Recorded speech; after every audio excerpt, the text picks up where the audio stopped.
মায়ের ভাষায় কথা বলার কারণে ভারতে সাম্প্রতিক অভিযানে বিপদে পড়ছেন বাংলাভাষীরা। গত 4 মাসে 9,000 বাংলাভাষীকে আটক করে বন্দিশালায় রাখা হয়েছে। আরও 2,000 বাংলাভাষীকে বাংলাদেশে ঠেলে দিয়েছে ভারতের আইনশৃঙ্খলা রক্ষাকারী বাহিনী।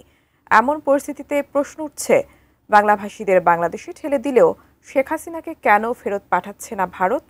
নরেন্দ্র মোদীকে এমন প্রশ্নই করেন ভারতের হায়দ্রাবাদের জনপ্রিয় মুসলিম নেতা আসাদুদ্দিন ওয়াইসি। বিস্তারিত জানাচ্ছেন Sheikh Farid. Keeping that deposed leader in our country, send her back. She's also Bangladesh, isn't it? Send her back. যদি ভারত সরকার সত্যি দেশ থেকে অবৈধ বাংলাদেশিদের ফেরত পাঠাতে চায়, তাহলে প্রথমে শেখ হাসিনাকেই ফেরত পাঠানো উচিত, যিনি 2024 সালের আগস্টে ক্ষমতাচ্যুত হওয়ার পর থেকে ভারতে বসবাস করছেন। এমন মন্তব্য করেন ভারতের হায়দ্রাবাদের এমপি ও অল ইন্ডিয়া মজলিসে ইত্তেহাদুল মুসলিমিনের প্রধান আসাদুদ্দিন ওয়াইসি।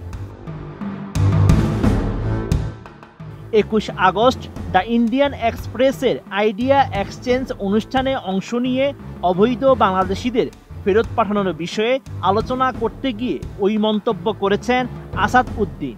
এই সময় নরেন্দ্র মোদীর নেতৃত্বাধীন বিজেপি সরকারকে প্রশ্ন করে হায়দ্রাবাদের এই এমপি জানান, তারা কেন বাংলাদেশের ক্ষমতাচ্যুত প্রধানমন্ত্রী শেখ হাসিনাকে দেশে রেখেছে, তাকে ফেরত পাঠানো হোক, তিনিও তো বাংলাদেশি, তাই না? Why are we keeping that deposed leader in our country? Send her back. She's also Bangladesh, isn't it? Send her back. RICL TMX, যুগের পর যুগ স্থাপনা থাকে মজবুত। শেখ হাসিনাকে নিয়ে জনপ্রিয় এই মুসলিম নেতা জানান, বাংলাদেশে যে জনপ্রিয় গণ অভ্যুত্থান ঘটেছে, ভারতকে সেটি মেনে নিতে হবে। একই সঙ্গে বর্তমান ডক্টর ইউনূসের সরকারের সঙ্গে সুসম্পর্ক গড়ে তুলতে হবে নয়াদিল্লিকে। এছাড়া ভারতে একজন বাংলাদেশিকে রাখা হয়েছে, যিনি বিবৃতি ও বক্তব্য দিয়ে সমস্যা তৈরি করছেন, অথচ মালদা ও মুর্শিদাবাদের দরিদ্র বাংলা ভাষাভাষী ভারতীয়দের পুনে থেকে কলকাতায় বিমানে পাঠিয়ে নো ম্যানস ল্যান্ডে ফেলে দেওয়া হয়েছে। Bengali speaking Indians who happen to be from Malda or Murshidabad, who were put on an aircraft and sent from Pune to Kolkata airport, and then they're dumped in no man's land. What right does the police have? You have no right at all. অভিযোগ করে আসাদুদ্দিন ওয়াইসি জানান, ভারতে যিনি বাংলা ভাষায় কথা বলছেন তিনি বাংলাদেশি হয়ে যাচ্ছেন। এ থেকে বোঝা যায় এখানে বিদেশিদের নিয়ে আতঙ্ক কাজ করছে। এছাড়া তিনি প্রশ্ন তুলেন, পুলিশ কিভাবে এসব মানুষকে আটক কেন্দ্রে রাখছে? এখানে সবাই যেন স্বঘোষিত আইন রক্ষক হয়ে উঠেছেন।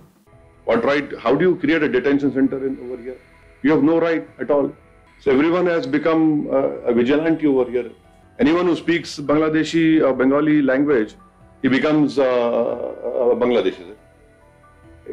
This shows this xenophobia which is penetrated everywhere. সতর্ক করে দিয়ে ওয়াইসি জানান, বিহারে চলমান ভোটার তালিকা নিবিড় সংশোধন প্রক্রিয়ায় অনেক প্রকৃত নাগরিক, বিশেষ করে মুসলমানরা বাদ পড়তে পারেন। আর যদি প্রকৃত ভোটারদের নাম অন্তর্ভুক্ত না হয়, তাহলে তাদের নাগরিকত্ব নিয়ে প্রশ্ন উঠবে। এ সময় তিনি বিহারে তার দলের অতীত অভিজ্ঞতার কথা তুলে ধরেন। Sheikh Farid, ATN news.